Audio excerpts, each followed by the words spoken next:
Okay, hi everyone. I'm Jaclyn, and I'm Janet. Esty. And we are going to talk today about the Song of the Goat, the Pelorus Island Plan debate. Right. And so our main question is, should we enact the Pelorus Island Program? And you will learn more about that. Pelorus Island is an island off the coast of, close enough to Townsville. It's part of the Palm Island groups in the Great Barrier Reef Marine Park. It's a literal rainforest, which means that it is at least 70% canopy cover within 2 kilometers of the ocean. It's only 4 square miles, so it's automatically that. This is actually a picture of the island next to it. It is such a small island that Google doesn't have pictures of it.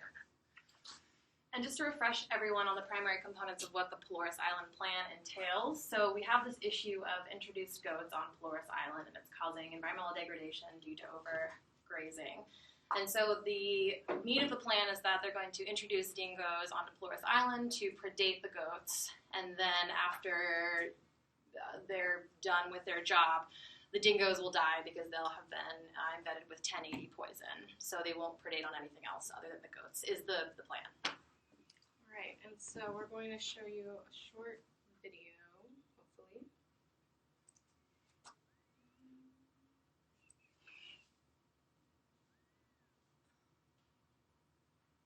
So this video is of the mayor of the Hinchinbrook Shire, who's responsible for managing Pelorus Island, and it just kind of goes into their description of, not the description of the problem, but how they've tried to address the problems, and their kind of his reasoning for why it's a good idea.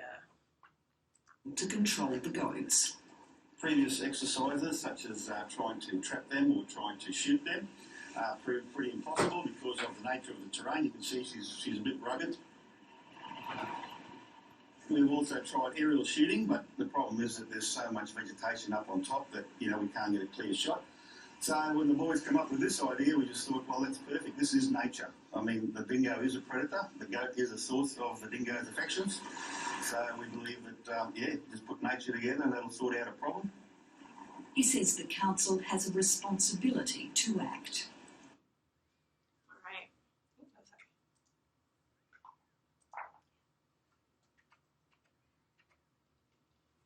Okay, so you can kind of see where we're going with this a little bit, but here are a table of reasons for and against the Pelorus Island Plan and enacting that plan. So in support of the issue to protect this threatened ecosystem on Pelorus Island, to remedy a tragedy that we have incurred, and to protect natural resource economy, because it's also a place of ecotourism.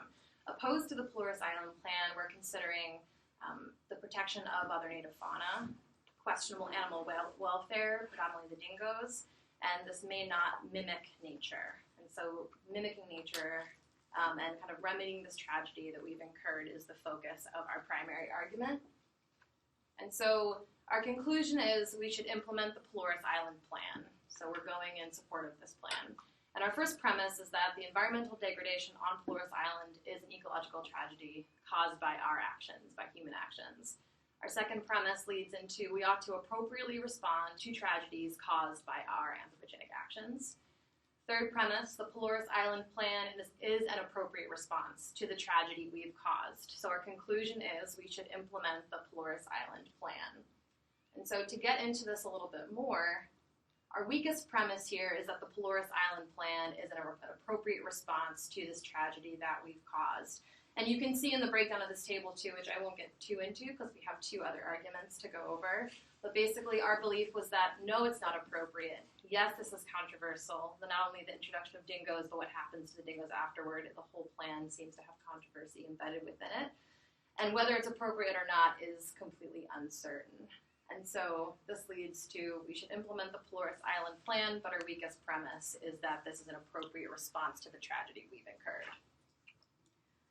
And so this is kind of a little breakdown of how this is going to go. We've talked a little bit about our primary argument, and so we've decided that the Pelorus Island Plan is an appropriate response to the tragedy. This is pretty controversial. So then our second argument will look at what makes it appropriate. Right? Mm-hmm. And then our third argument goes down into is the reason that we've decided this is an appropriate way to go, does that make sense at all? So our secondary argument, the conclusion is that yes, this plan is an appropriate response to the tragedy that we've caused.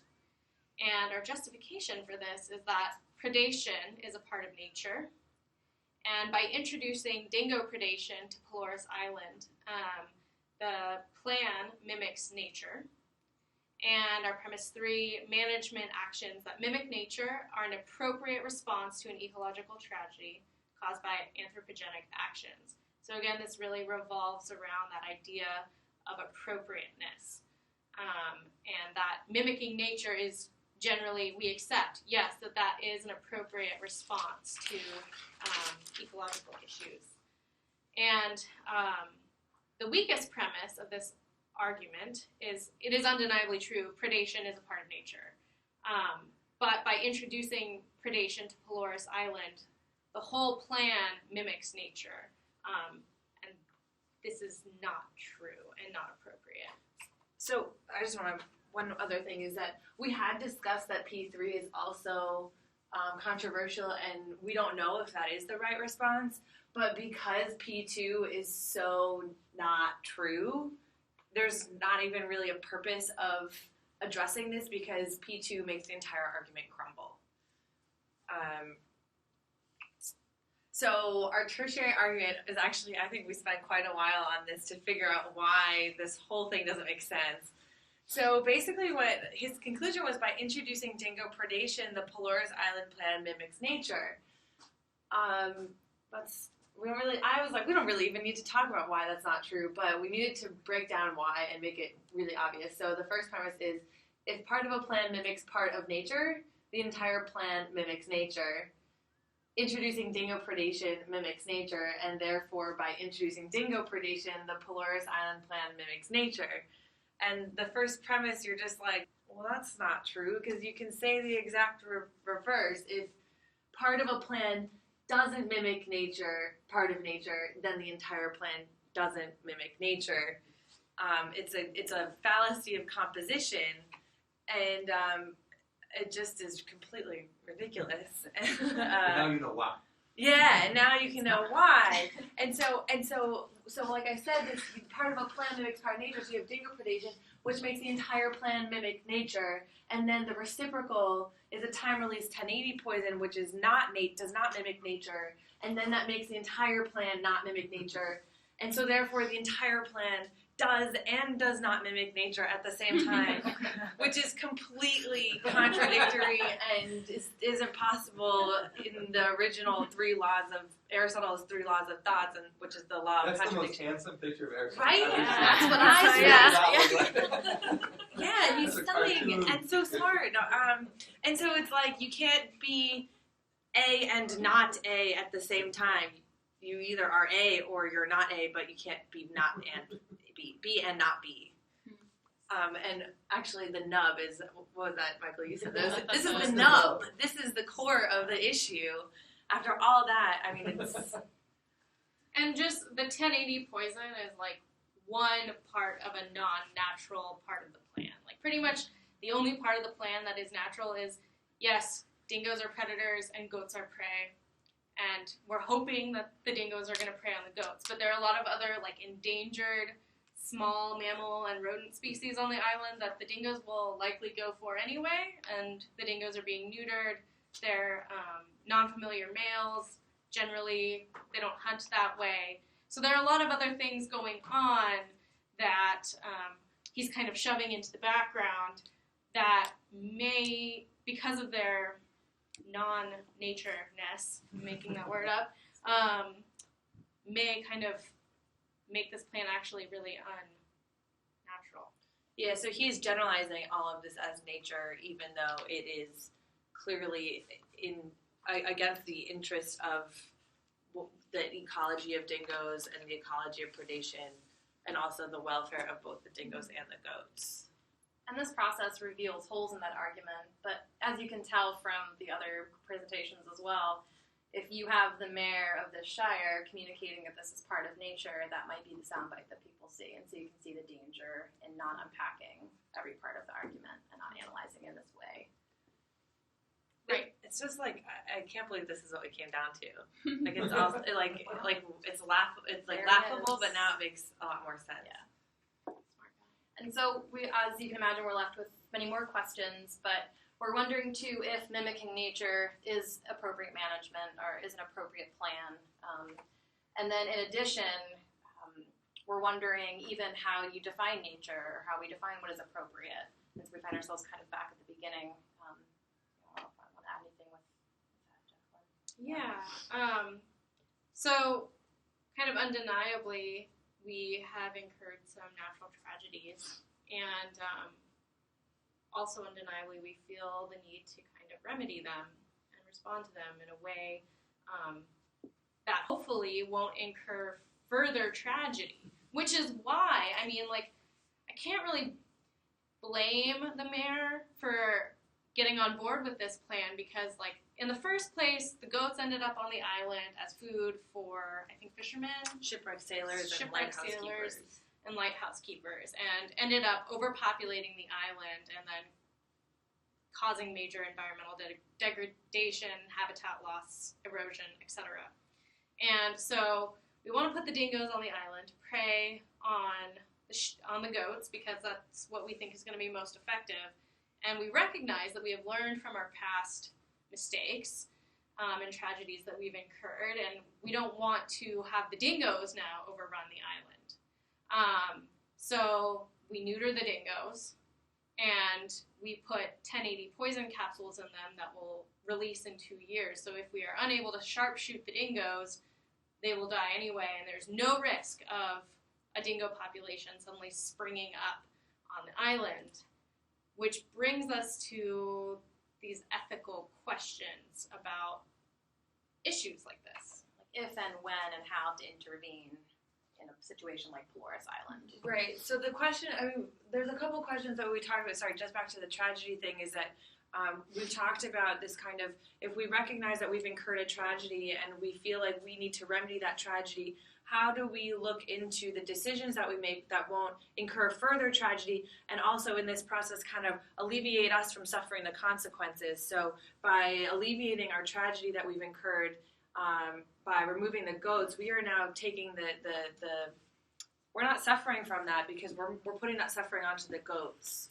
Whereas if we leave the goats, we suffer the consequences of seeing an island that we ruined, losing the ecotourism that is now part of the area. And so is it okay to kind of alleviate, say, oh, like we know we did wrong, we shouldn't do it again, and here's how we'll solve it, and we won't suffer from that at all. This is going to be the cheapest way for us to fix it, and this is going to be the way that we'll still have what we have from this island. And so in the age of engineering and using animals, for example, in nature to achieve these ends, we also have to think about how should we use and treat biological agents. I mean, we use like our own goats to do goatscaping now, and bees are pollinating for us and things like that. And what type of, I guess, respect do biological agents deserve? We're taking a dingo and saying, we want you to do something, we're making you do it, and it's a sentient being with intrinsic value, and therefore, just with the law of reciprocity, we owe it something for doing something for us. And in that case, they're justifying that with, oh, well, we're giving it 2 more years of life when it would have been killed anyway. But the 2 years of life is just a way, it requires 2 years for it to get the job done. So is that honoring or treating it with gratitude? And I mean, I believe the answer is no. So this big question is really how, going forward in this age of ecological engineering, how do we treat these biological agents that are helping us achieve an end of some sort? And as you can see, this is like a whole nother argument that could be followed. And Esty, you summed this up really well too, but I think what I took from this also was I thought of remedying a tragedy but causing another tragedy in the mix, which you just said. So I think it would be a tragedy to poison the dingoes. You know, that could be my own personal belief. I'm sure it's shared by others, especially in the wildlife kind of humane community. But is that reasonable and appropriate to cause another tragedy to remedy a tragedy we've incurred? Yeah. Any questions? I just think that's such an interesting question because it gets down to, I mean, when I majored in biology, we had a lot of different biologists. We had people that wanted to conserve species. We had people who wanted to look at mice models to study cancer, you know, and they think of like the utility of that little mouse. Its service, it's like, you don't need to send it on vacation. Like its service is to service the rest of humanity with the knowledge we're going to glean from its tissues. Yeah. So it's just like that one. It comes down to like such a core value that it's like I think it's hard to teach that. Oh, I mean, maybe you can teach like little kids, but it's something that's like so in us sometimes that it's like hard to understand another person's perspective if they think, well, we're thinking about the bigger picture, like that little dingo is not, you know, worth it to me to honor after its service. Yeah. So it's such a tricky Well, spot. we need different ways into it, right? So we need to say things like a biological agent is something that did something for us. Mm-hmm. And so now all of a sudden, when you all do something for me, now I've entered into a relationship with you that demands reciprocity, and the kind of reciprocity is gratitude. Not that I would express gratitude the same way to everything. So what does it mean to express gratitude to those biological agents that did me a favor? But just that question, I mean, the power of questions is what's so amazing, right? Just that question will create an entirely different conversation. But Right now, we don't even have a way into that. Some people don't even believe you need to show gratitude for For somebody who does you a favor, Well, I think we call for those non people sociopaths. well for non-human animals, I mean, like how many people are doing studies on animal models? I mean, they don't. I mean, they think that you should respect them along the way, but like they're not saying like, oh, we need to give back. So Some people are just like, they did it, and that's it. That's where you use that's where I think a lot of this normative language comes into play. And what Michael and I were talking about is you have this kind of moral ladder of, you know, you value yourself and your family and your community, and then non-human individuals, and then the larger ecosystem. And the majority of people working in conservation like this are kind of skipping that non-human individual. And a way that they've kind of made up for or justified skipping that on the ladder is labeling it as pest or something like that, or you know, saying this mouse or whatever, monkey, chimp, is a greater good, or it's the lab science or something like that. Something that, even though it might not seem like it's a value-laden term, can therefore kind of justify skipping that rung on the ladder. Yeah, they skip it all the time. Which is really interesting about this problem because there are so many layers to this, right? Like goats are introduced and they are,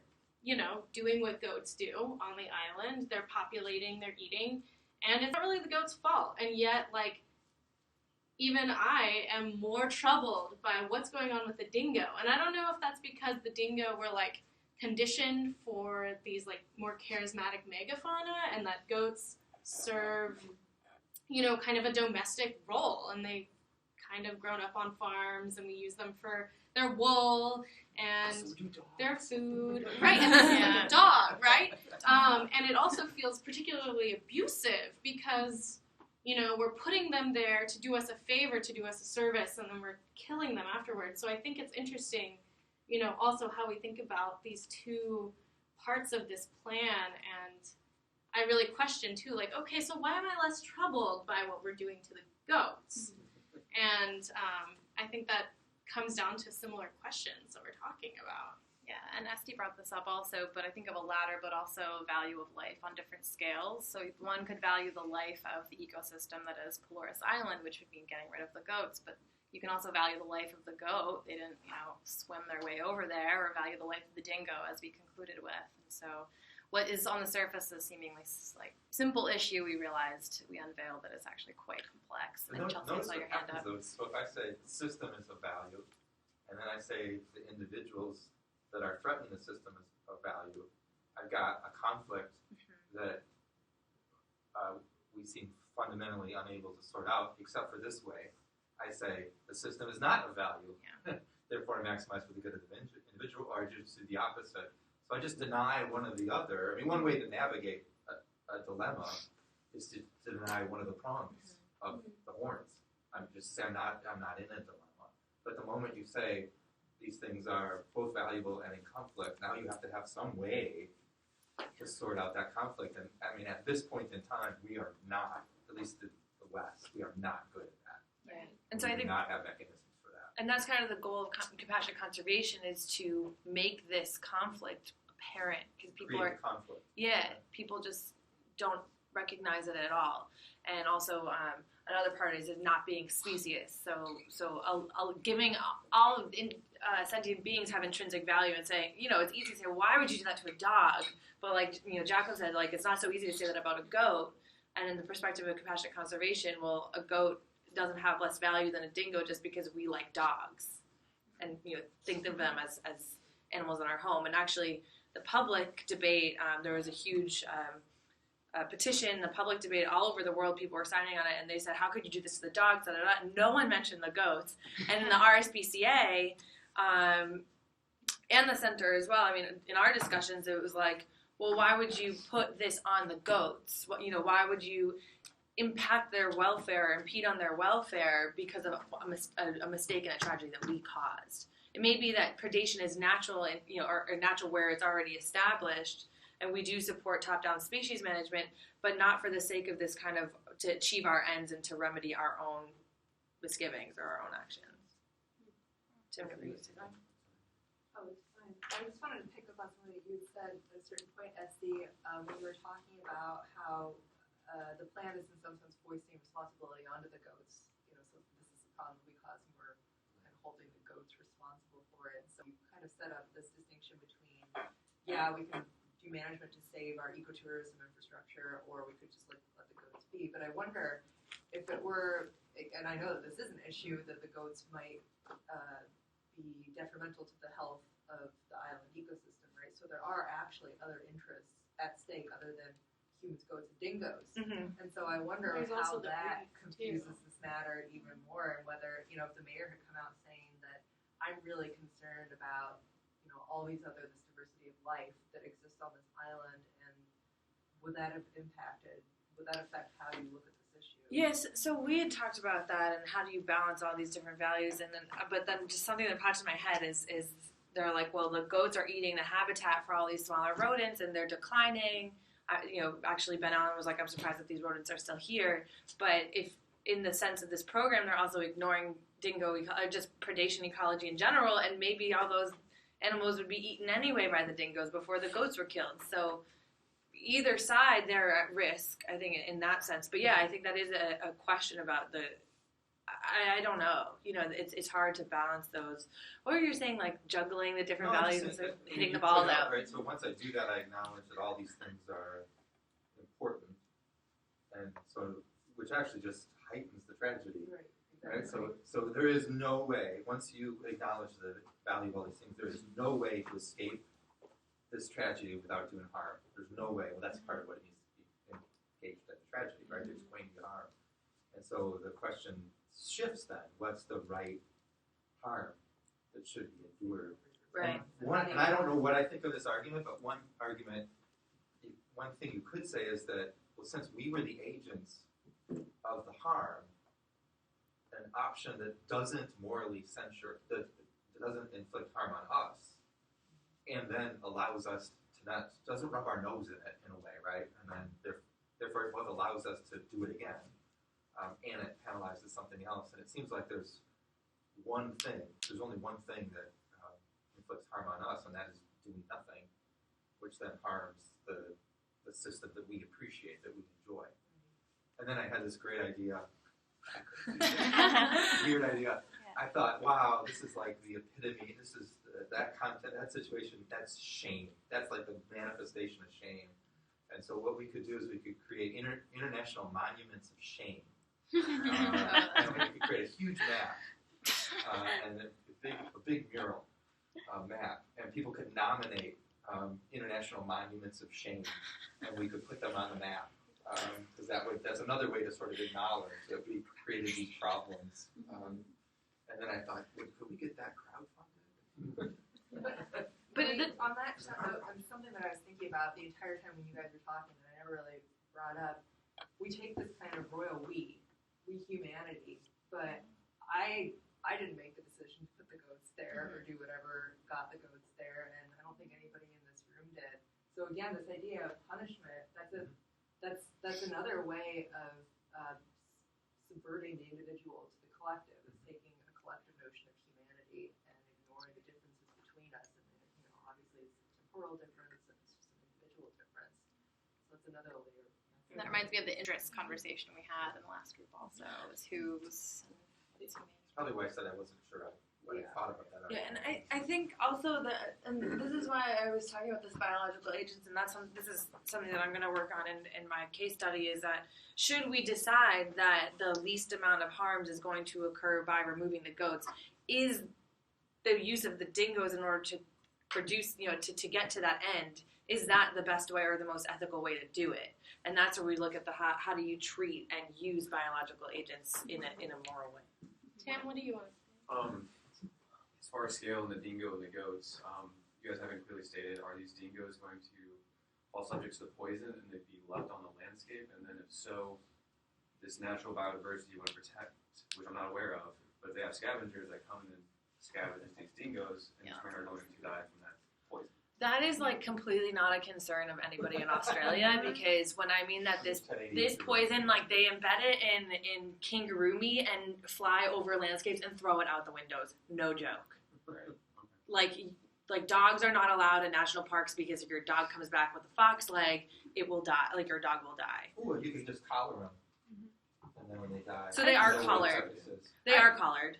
I just have another idea about the biological control. Just like you mentioned, it's probably have the welfare problem of to use the poison, something to kill the dingo. But how about you just release those dingo that just, I don't know that word in English, but it just try to make them lose their reproduction ability. So they are neutered. Yeah. That's what we don't understand. So they will die. They will die, so you don't have to poison them, right? So their idea of killing them sooner is so that they don't kill the rest of the small birds and rodents on the island. If they leave them there until they live out their existence, either they could possibly starve, which is what that's how their validation for killing them is they could starve, and they could also kill, they could also kill the rodents and the birds, the terns and things like that. Yeah. So their idea is to put them there to do what they need to do and then remove them so they don't cause further damage. Even if they can't reproduce, they will still need to eat. Could they not use herding? It's 4 square miles. They couldn't just use herding dogs. They probably could. I don't know. I don't know. They 4 border collies instead of 4 dingoes. Yeah, right. Yeah. I have no idea. And I also I liked how he's look, she's a rugged terrain, and she just showed a rock wall, and I just that doesn't look so unmenable. But yeah, I and it's not the goats are hard to find if they're 300 on 4 square kilometers. Right, we're not talking about thousands of square kilometers that need to be as you're moving through the landscape, the goats could be moving someplace else. Right. Yeah. Right, and that's also the other thing is the scale of this. If it's 4 square kilometers, is the tragedy that we'll incur by trying to remedy our tragedy? Is it? Can you explain incurring that secondary tragedy on an area that is 4 square kilometers? And I know that's another value measuring, but it's just another question. I think that comes down to a similar single species management thing, and I was devil advocate argument is you could say, well, if we're going to let nature be nature now on the island, the new definition of nature here, with these introduced species of goats, and we're going to let them be, and we're not going to do anything about it, they're eventually going to, eat down the vegetation enough so that their populations are going to suffer declines as well. So you could then argue, well, the goats are going to die of starvation anyway. And that's why it's a tragedy, no matter which way you slice it. Oh, and the reason it was the song of the goat is because that's right. because Chelsea Googled the origins of the word tragedy and it means song of the goat. Goat song. Goat Wow. song, yeah. I did not know part that. of the etymology. Yeah. Thank you, Greek. ancient Greeks. Yeah, Did not know that. it's Yes. the word tragos, which means goat, Oh. and rene, which means song. Wow. Right? That blew our mind. How's that for It irony? probably had to do with goat sacrifice. Yeah. That's what Chelsea said, yeah. It's like Yeah. goat Wait, train. what was the one sacrificed? I know. It's like taste that. I don't know. Gee, great, thanks you guys. Yeah, but I just want to have a small suggestion because when I went to your presentation, probably I missed something in the introduction, but until the discussion, I finally know why we have to remove the goats. Okay. Yeah, so I think probably I know that in ecological my background, but I'm not sure I hear that just Early on in the go through background. in our background. I think it Yeah. probably will be important if you want to pursue somebody. Probably just mention that why you should remove those gold and what the tragedy they caused, because I just know some tragedy happened, but I don't know what kind of the tragedy. So I think we're just trying to get through it because we had so many arguments to go through that. Yeah, but I hear that in discussion, but I just give you a suggestion that if you put in It's your probably a really action, cool way to illustrate that Yeah. with images, that no matter what you do, there's a bad consequence. There's like a web that is going to be made of some sort. Yeah, that would be good. Decision tree. Next to that, in my mind, the spotted owl. Mm-hmm. Oh, definitely. Well, because it is such a tragedy. Either way, we're losing a species. Mm-hmm.